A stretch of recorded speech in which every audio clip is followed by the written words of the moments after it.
Watch the bottom line.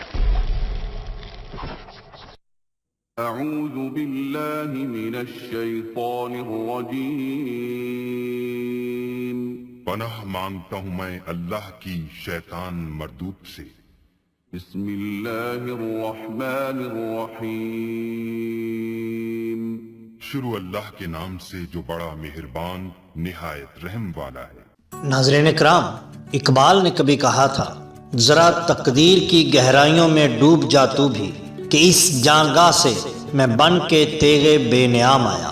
محترم ناظرین، یاد رکھیے کہ اللہ تعالیٰ نے قرآن مجید فرقان حمید میں بڑی وضاحت کے ساتھ یہ فرما دیا ہے کہ اللہ یرزقو، اللہ تمہیں رزق دیتا ہے۔ ناظرین کرام، سورہ نمبر 11 آیت نمبر 6 میں اللہ تعالیٰ فرماتے ہیں کہ زمین پر کوئی ایسی ذی حیات نہیں جس کے رزق کی ذمہ داری اللہ پر نہ ہو۔ دوسرے مقام پر انسان اور دیگر مخلوق کی الگ الگ تصریح کر دی۔ سورہ روم میں اللہ تعالیٰ فرماتے ہیں، سورہ نمبر 30 آیت نمبر 40، اللہ وہ ہے جو تمہیں پیدا کرتا ہے اور رزق دیتا ہے۔ سورہ انعام میں اللہ فرماتے ہیں، ہم تمہیں بھی رزق دیتے ہیں اور تمہاری اولاد کو بھی۔ سب سے پہلے تو یہ دیکھتے ہیں کہ رزق سے مراد کیا ہے۔ ناظرین، رزق کے معنی سامان زیست کے ہیں، یعنی ہر وہ چیز جس پر انسان کی زندگی کا دار و مدار ہے۔ قرآن کریم میں اس کے لیے رزق کے علاوہ فضل اور معاش کے الفاظ بھی آئے ہیں۔ رزق کی کیفیت ہدایت کی سی ہے، یہ جسے چاہے اللہ تعالیٰ دے دے۔ ناظرین کرام، اللہ پاک سورہ نمبر 14 آیت نمبر 32 میں فرماتے ہیں، خدا نے ارض و سماوات کو پیدا کیا، پھر وہ بادل سے مینہ برساتا ہے اور اس سے تمہارے لیے زمین کی فصلوں سے رزق مہیا کرتا ہے۔ کہیں کہا کہ وہ تمہیں زمین اور آسمان سے رزق دیتا ہے۔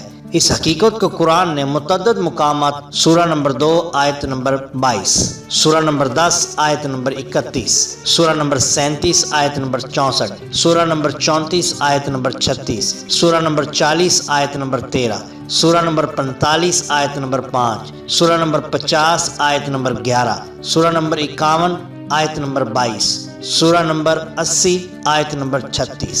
ناظرین، یاد رکھیے کہ اللہ تعالیٰ کی ذات وہ ذات ہے جو جس کو جتنا چاہے جب چاہے عنایت کر دے، کیونکہ خود اللہ تعالیٰ فرماتے ہیں، سورہ نمبر 51 آیت نمبر 57، سورہ نمبر 20 آیت نمبر 136، ہم تمہیں رزق دیتے ہیں اور تم سے رزق مانگتے نہیں۔ رزق کے ملنے کی شرائط بہت سی۔ سب سے پہلی جو شرط ہے وہ یہ ہے کہ رزق کی طلب اور تلاش کی جائے، رزق کو ڈھونڈا جائے، اس کے لیے کوشش کی جائے۔ سورہ نمبر 17 آیت نمبر 12 میں اللہ تعالیٰ فرماتے ہیں، تاکہ تم اپنے رب کے فضل کو تلاش کر سکو۔ اسی طرح سورہ جمعہ میں بھی یہی فرمان ہے کہ جب تم صلات سے فارغ ہو جاؤ تو پھر زمین میں منتشر ہو جاؤ اور خدا کے رزق کی تلاش کرو۔ سورہ نمبر 48 آیت نمبر 29 میں اللہ تعالیٰ فرماتے ہیں، اور وہ اللہ کے فضل کی طلب اور جستجو کرتے ہیں۔ تو ناظرین، سب سے پہلا کام جو ہمیں کرنا چاہیے وہ یہ ہے طلب رزق کے لیے کوشش کی جائے، اور اس سے بڑی اور سب سے اہم چیز یہ ہے کہ قوانین خداوندی کے اراض سے رزق کی تنگی ہو جاتی ہے۔ یاد رکھیے، جو اللہ تعالیٰ کے احکامات کو نہیں مانتا، اللہ تعالیٰ کے بتائے ہوئے طریقوں پر نہیں چلتا، اللہ تعالیٰ اس کی روزی تنگ کر دیتے ہیں۔ سورہ نمبر 20 آیت نمبر 124 میں اللہ پاک فرماتے ہیں، جو شخص یا قوم ہمارے ذکر سے دور ہو جاتی ہے تو ہم اس کی روزی کو تنگ کر دیتے ہیں۔ تو ناظرین، آپ نے دیکھا کہ جو شخص اللہ تعالیٰ کے ذکر سے دور ہو جاتا ہے، اللہ تعالیٰ اس کی روزی کو تنگ کر دیتے ہیں۔ تو سب سے پہلے ایک مسلمان کا جو فرض ہے وہ یہ ہے کہ وہ اللہ تعالیٰ کی یاد میں مگن رہے، اور اللہ تعالیٰ کی یاد کے بہترین صورت نماز ہے، عبادت ہے۔ تو آپ عبادت کریے، اللہ تعالیٰ کو یاد کریے۔ اللہ تعالیٰ خود فرماتے ہیں سورہ نمبر 62 آیت نمبر 11 میں، سورہ نمبر 23 آیت نمبر 72 میں، یعنی رزق دینے والوں میں بہترین رزق دینے والا تو وہی ہے۔ اقبال نے کبھی کہا تھا کہ آن خدا نانے دہد جانے دہد، این خدا جانے بردے نانے دہد۔ جب ایسا کیا جائے گا تو پھر اللہ تعالیٰ فرماتے ہیں کہ میں جس کو چاہتا ہوں بے حساب رزق عطا کرتا ہوں۔ قرآن کی آیات اور سنتے رسول صلی اللہ علیہ وآلہ وسلم کو اگر دیکھا جائے تو انسان کی جو کیفیت ہمارے سامنے آتی ہے وہ یہ آتی ہے کہ بے شک انسان جو ہے وہ اجرت پسند اور ناشکرا ہے۔ یعنی انسان ہمیشہ سے کوئی ایسا شارٹ کٹ، کوئی ایسا آسان راستہ تلاش کر کے اپنے رزق کو بڑھانا چاہتا ہے جس کے لیے اسے نہ تو اللہ اور اللہ کے رسول کے احکامات کو ماننا پڑے اور نہ ہی کام کرنا پڑے، محنت کرنا پڑے۔ ناظرین یاد رکھیے کہ اللہ کے نبی نے فرمایا ہے ہاتھ سے کام کرنے والا اللہ کا دوست ہے، لیکن ہم ہمیشہ اسی کوشش میں لگے رہتے ہیں کہ جیسے بھی ہو ہمیں شارٹ کٹ طریقے سے، آسان طریقے سے فراوانی دولت حاصل ہو جائے اور جو چاہتے ہیں ہم وہ حاصل ہو جائے۔ اسی صورت میں ناظرین اکرام بہت ہی عجیب و غریب قسم کے تصورات انسان نے پال رکھے ہیں، اور ان میں سب سے بڑا تصور یہ ہے کہ گیدڑ سینگی ایک ایسی چیز ہوتی ہے کہ جس کو وہ مل جائے وہ دنیا کی ہر چیز کا، ہر سیاہ و سفید کا، دولت کا، عزت کا، شہرت کا مالک بن جاتا ہے۔ ناظرین کرام سب سے پہلے تو ہمیں یہ دیکھنا پڑے گا کہ یہ گیدڑ سینگی ہے کیا۔ گیدڑ سینگی اصل میں بہت سارے گیدڑوں میں سے کسی ایک گیدڑ کو جو بیمار ہوتا ہے، دو کانوں کے درمیان میں ایک ٹیومر ہوتا ہے، اس ٹیومر کو ناظرین گیدڑ سینگی کہتے ہیں۔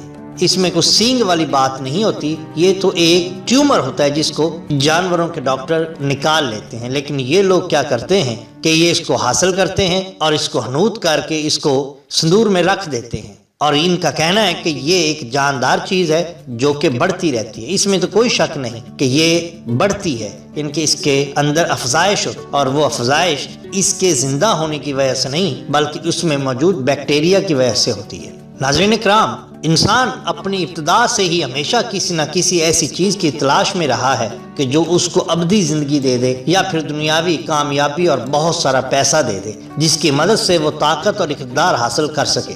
گیدڑ سینگی بھی ایک ایسی ہی جادوئی چیز کو کہا جاتا ہے، اس کے مل جانے والے شخص کو کسی قسم کے چلے کاٹنے کی ضرورت نہیں، محنت کی ضرورت نہیں، بس اس کے پاس گیدڑ سینگی ہونی چاہیے اور دنیا کی ہر نعمت خود بخود اس کی طرف کھینچی آئے گی اور ہر قسم کے برے اثرات اور جادو سے اس فرد کو حفاظت ہوگی۔ ایسی ما فوق الفطرت اشیاء کی تلاش کرنے والے اس گیدڑ سینگی کو عموماً ایسے علاقوں میں تلاش کرتے نظر آتے ہیں جہاں جنگلات میں گیدڑ پائے جاتے ہیں۔